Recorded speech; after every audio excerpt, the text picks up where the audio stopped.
Hi guys, welcome back to another episode of Sin and Tonic. Today's story is that of Kris and Lisanne Froon. Hold on to your hats and your spectacles because this one is mysterious. Sin and Tonic! Hi guys, it has been a while. I do apologise. Life has just been lifing hard. Remarkably, everyone is all right at the moment. Touch wood. So I have space, time, energy. Without further ado, let's get into today's mysterious case. We are going to March 2014, Panama.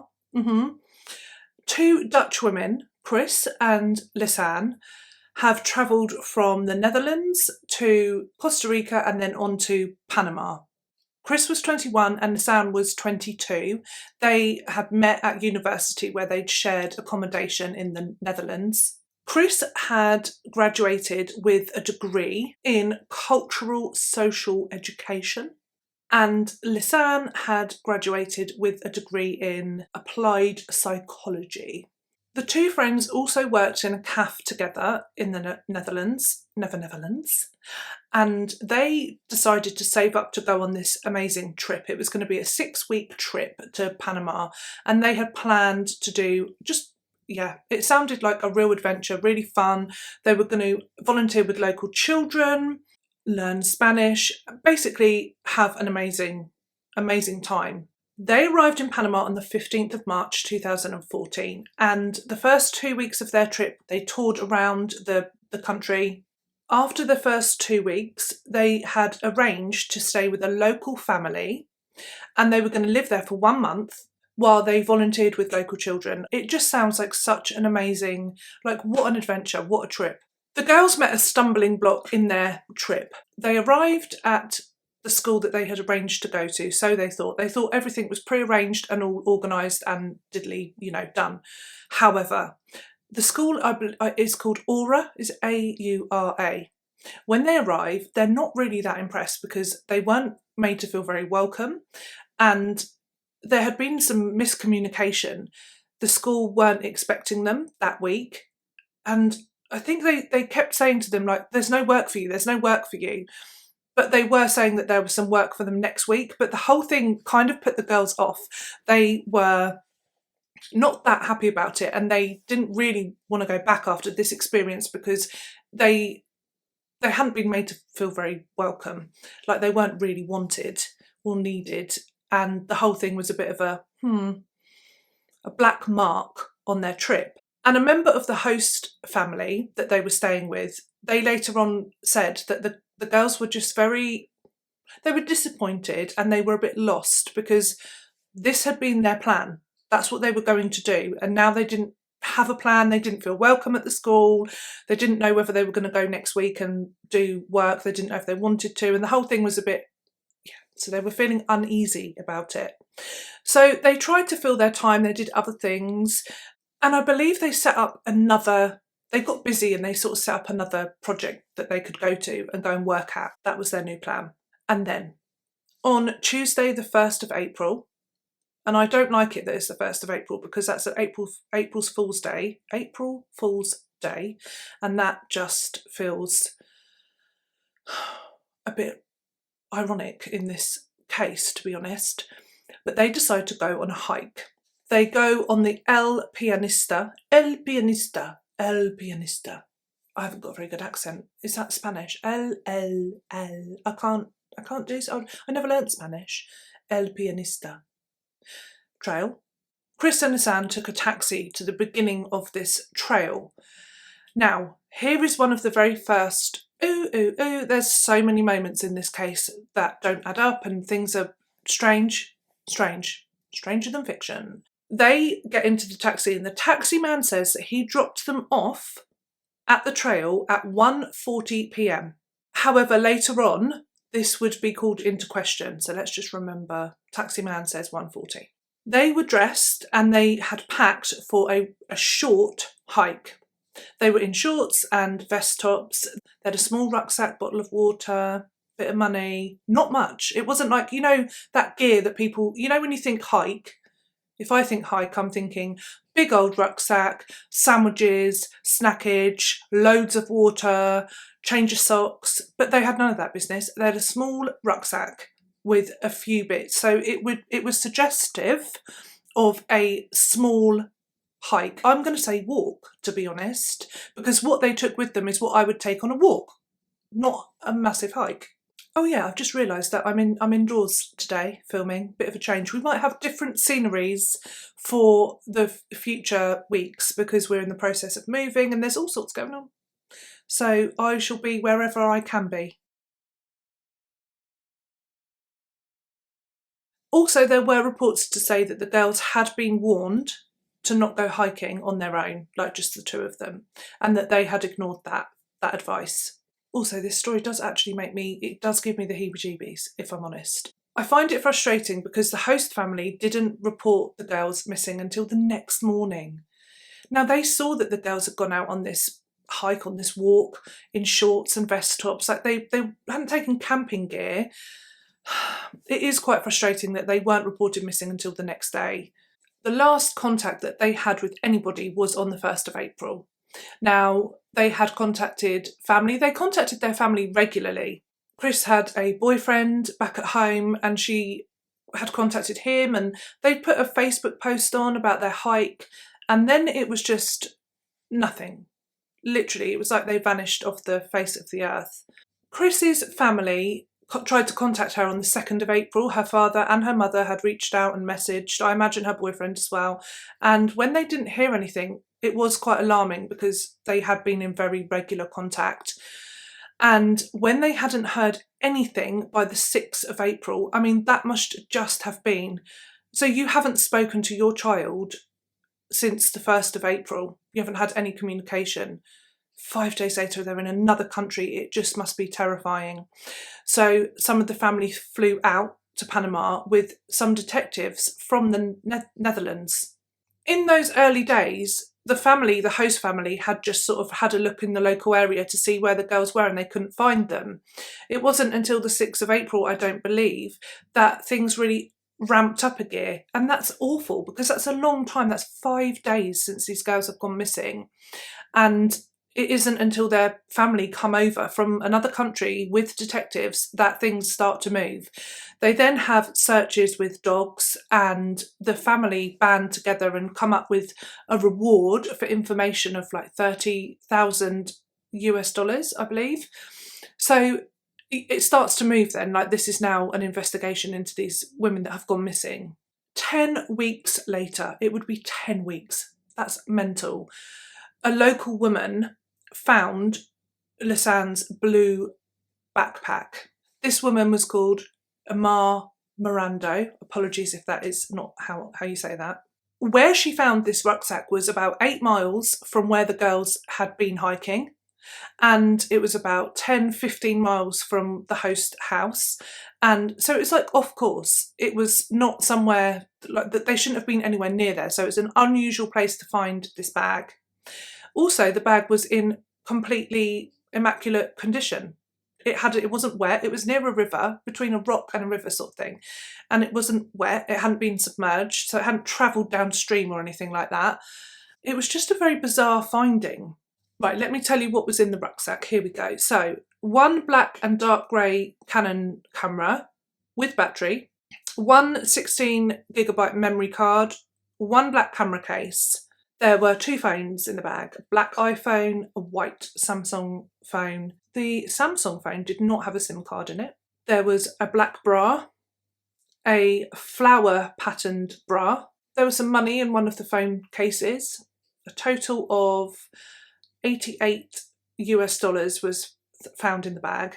Obviously, like some wildlife is got in the bag because it's unusual. There was a snail and a shell. There was a card that belonged to Lisanne, as in like a bank card, I believe. There were keys. There were sunglasses, 2 pairs of sunglasses, a pink rectangular pair and black pair. And it was noted that the bag was in like fair condition, so it wasn't. It was all, you know, together. There were a few sort of marks and scratches, but nothing to write home about. The bag was tested and it had DNA on it, but that didn't lead anywhere, annoyingly. And it also had like a lot of fingerprints, 34 different fingerprints, and 13 of those were on the outside of the bag. What the deuce? I want to say, luckily the phones were in the bag, but the phones and the camera seemed to just throw more confusion and like, what? Like, where are these girls? What has happened to them? And you would think, oh wow, the phones are in this bag. They can find out, they can track the phone, they can find out what's gone on. No, not so much. What they did determine is that about 6 hours after the girls had gone on their hike, one of the phones had dialed 112, which is the international number, like, you know, like you would dial 999 or 911. Both phones made a phone call to that number. The first one was on Kris's phone at 4:29 p.m. The second one was on Lisanne's at 4:51 p.m. Now, that obviously suggests that they were in trouble at that point and they need help. Annoyingly, because they were on this hike, there wasn't any reception. They didn't have any signal and the calls wouldn't go through. By the 4th of April, the battery had died on Lisanne's phone. It died at about 5 a.m. in the morning and it was never used again. Now this is spicy and interesting. So the other phone, Kris's phone, between the 5th of April and the 11th of April, it was turned on and off, like someone was trying to search for signal on and off during that time. Oh, I've just had a thought. Okay, we'll come back to it. Oh, it just hit me. Anyway, it's from a Criminal Minds I watched. I will share that with you in a minute. However, every time the phone was turned on, they had a pin on the phone. So you put your pin in and it opens the phone. The correct pin was never used again after the 5th of April. So whoever had that phone that was turning it on and trying to, I don't know, get signal or whatever, they did not know the pin number for that phone. Could that be that Lisanne has somehow got Kris's phone and she is trying to use it to get help, but for, you know, Kris isn't able to help? I'm not entirely sure. We will never know, but that's what happened with the phones. On the 11th of April, Kris's phone was turned on at 10:51 a.m. It was turned off again for the final time at 11:56 a.m. It was noted that about 80 times somebody tried to get into the phone, turn it on and tried to use the phone but didn't know the pin. It's a lot of times. When Lisanne's phone was still working on the 3rd of April in the early hours of the morning between 2 and 2:45 a.m, her phone was used and it went onto a weather app. So it went on to check the weather. Something to know is that on both of the girls' phones, whether they had reception or not, neither of the girls had written a goodbye message and tried to send anything of that description. Goodbye or help, nothing. There was no attempt at communication like that, like no SOS, no goodbye, nothing. Now, if we were thinking that the phones were spicy, like what's going on there, the camera, whoa, another level. They looked at the camera. On the 1st of April, there are photos, and I will share photos with you because there are, you can go down such a rabbit hole with this case, and I probably will continue to do so. It's another one of these cases. The camera had pictures from the 1st of April where the girls have started their hike, and the pictures look very much like you would expect. They're on their journey, they're taking photos of each other, they're in beautiful places. And then it gets not so normal. It does indeed. On the 8th of April, between 1 a.m. and 4 a.m, there are 90 photos taken in the dark. What the deuce? There are some weird ones as well. And then there's a photo that's been deleted. There is lots of speculation about the deleted photo because the police tried to retrieve it, and if the thought is, or the science is, that if a photo is deleted manually off of the camera, they would be able to retrieve it. If a photo is deleted by plugging the camera into a computer and then completely deleting it, then you cannot retrieve the photo. And the police were unable to retrieve this missing photo. it would suggest that somebody did properly erase that photograph. Well, the girls did not have a computer with them, a laptop, so this is looking like foul play.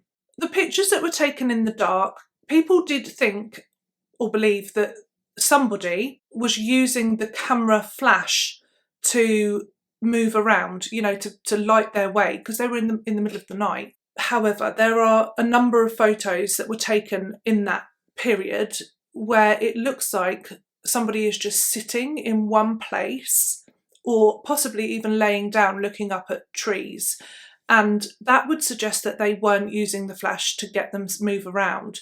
It could, though, suggest that if somebody was perhaps frightened and scared and they were sitting in one place and they wanted to be able to see what was coming, maybe, it could suggest that, couldn't it? It could still be that they were using the flash to see, but perhaps just not while they were moving.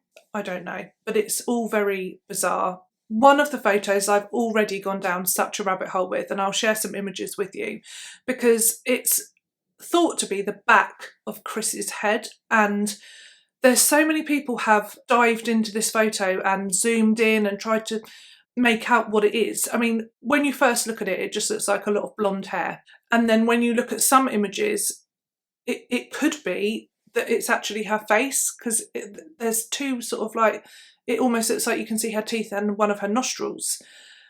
And that's all just a bit, I was like, oh, it did give me the heebie-jeebies, because it almost looks like she's in a bit of a, like, if her hair is all over her face, then something's awry. The search continued and they found some more things. They found Kris's shorts. That's worrying. The shorts that she'd been wearing, and they were found on a rock. They were folded and zipped up, so they were placed on a rock. It's just bizarre. At this point in the case, the girls are still classed as missing. But then, sadly, they find bones, a number of bones, and they find some shoes, and they find that inside one of the hiking boots is a foot, a severed foot. This was then matched with DNA to Lisanne. The laces on the hiking boot were still tightly tied, and the foot was in a sock, so it just looked like her foot had just been chopped off. It was a clean cut. There were no signs of sawing or claw marks or teeth marks, thinking wild animal here, but none of that. It was a completely clean cut. They found one half of a pelvic bone, and that was DNA matched to Kris. They went on to keep discovering some bones. They found a femur bone that belonged to Lisanne, and they found a rib that belonged to Kris. In August, the 29th of August, they found a rolled up piece of skin. This was a match to Lisanne. Now, a pathologist looked at all of this, and it was odd because Kris's bones had been bleached. Kris's bones had been bleached, Lisanne's had not, but they were in a different state of decomposition. Is that the word? And also, the skin that they found had been manipulated in some way, it was thought. It's almost like somebody had used their bodies, dismembered their bodies, chopped their bodies up and things like that, and then sort of experimented with their bones and their skin. Very, very odd, very disturbing. Because of the nature of this case and so many unknowns, there are a lot of people that believe many different theories about what happened, and some people are of the opinion that they suffered a terrible accident. So they went out, they went too far, they got lost, and they fell. There are notoriously dangerous parts of there, and flash flooding and things like that. But I don't see that explains. I mean, they must have gone, if it was an accident, it was one hell of an ordeal that ended up with one of them having the other one's phone and not being able to get into it, and like a severed foot, completely clean cut. That to me is, how does that happen naturally? Maybe it does, I don't know. It's a mystery, it is a mystery. There was a lot of talk about how shocking the investigation was and how some people were just really not looked into. There was a guide that wasn't looked into who seemed to know quite a lot about the girls' and their disappearance. The taxi man, he said that he dropped the girls off at 1:40 p.m. for their walk, their hike, but actually the camera and the photos began at 11 o'clock. So why did what happened there? I read a few theories, and there is one that just sounds... There was somebody that they met called Ingrid who arranged their trip and the school stuff with this person called Ingrid, and Ingrid was meant to be in cahoots with the school. But do you remember the girls turned up and the school were like, you're not, we don't, like they didn't even know they were sort of going to go. So it is thought that that person Ingrid was involved in a trafficking ring, and that the whole thing was set up to get these two girls, European girls, there. And apparently they were coerced, or not coerced, what's that word? Encouraged to go on that trail on that day. And it's thought that on that walk they were intercepted and held somewhere. I mean, that could have happened. There are so many, we don't know what happened. I struggle to believe that it was an accident, because if it was an accident, if somebody got hurt and fell and there was an accident, wouldn't there be like a whole body? You know, if you fell down a ravine or you drowned or something like that nature, or you got stuck somewhere, trapped, fell into something, and you would find that person's entire body. You certainly wouldn't just find bits of a body unless it was an animal attack. I mean, they didn't, to be fair, like, animals do go to bodies and eat them, and that could be why things were spread around. But bleached bones, I don't believe an animal can do that. Can nature do that? It just, to me, it just seems... My thought that I had earlier where I was like, one of my thoughts was there is a Criminal Minds where there are some very sick individuals who kidnap women, and they had, like, this is fictional, huge land, and they would take those women there when they were sort of vulnerable or injured, hungry, not got a lot of energy, and they would then let them go on this land and then hunt them. And that came to my mind with this case, because there are people, like, trafficking exists. There are rich people, that cartels, all sorts of people with lots of money that have very weird fantasies and fetishes.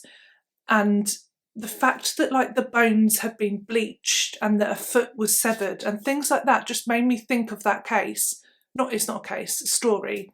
Made me think of that story and just think, could it be possible that they were taken there to be hunted, and who knows what else? I think I sit in the camp of they were intercepted on their hike, and whether that was by an opportunist killer, some crazy person that finds his victims on hikes, or was it an organised crime? You would think there would be something on their phones, messages that they tried to send. I mean, you would definitely write a message and try and send it, just keep trying to send it, especially to your loved ones, especially if, like, your friend is injured and can't use their phone, like, which would suggest that they're not able to use their phone because they're unconscious or really hurt or dead. Yeah, and the phones are back in the rucksack. Like, everything's put back into that rucksack, and then it's just found neatly in a certain place. And apparently the person that found it had been there the day before and the rucksack wasn't there. So that was a bit odd as well, just because, like, where's that appeared from? It feels orchestrated. It feels like people or a person had something awful happened, like out of a horror film or a Criminal Minds episode. One of those situations where these girls were just unfortunately met some sort of horrific person or horrific people, and then ended up losing their lives. Like I said, you can go down a rabbit hole, and there is so much online, so much. My brain was just sort of going, what is real? What is actual hard evidence that they have? And I guess it is a foot in a boot severed, skin rolled up and manipulated, bleached bones, broken pelvis. Like, that's all real. That's all there. The camera, although people do say that the photos have been manipulated. The phone, that's genuine, that's real. Those phone numbers were called at that time and the things like that, and they've looked into the phones quite heavily. It's just very bizarre and very frustrating because I like to settle on like, oh yeah. But there are so many different theories. Please have a look if you're like me and you're interested. And isn't it bizarre that in a case where there are photographs that have been taken and phones that have been found and bones and things like this, there is technically so much evidence, but we just don't know what happened.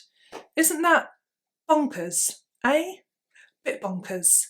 I have realised that I should not sit on a swivel chair. Anyhow, it's been lovely to be with you today. I'm going to do my very best to be here every single week as much as I can. I might be in different places, but you know, that's fine. Oh, next week I might be downstairs. Next week I will be up the shed because it's Easter holidays, so I've got the kids off for 2 weeks. Eating chocolate, that's going to be fun. Hyped up, off the wall. I do like Easter Day. I'm going to love you and leave you. I'm going to stop spinning on my spinny chair. And yeah, have a beautiful weekend. I hope you're all well. Please chat to me in the comments. I've missed you so much. Genuinely have just missed you. I don't like it when I don't get to do my thing, but my smallest human did need my full attention last week. It was quite sad, but he's okay now. Have a lovely weekend and I will see you all next week for another episode of Sin and Tonic. Thank you for joining me. Bye.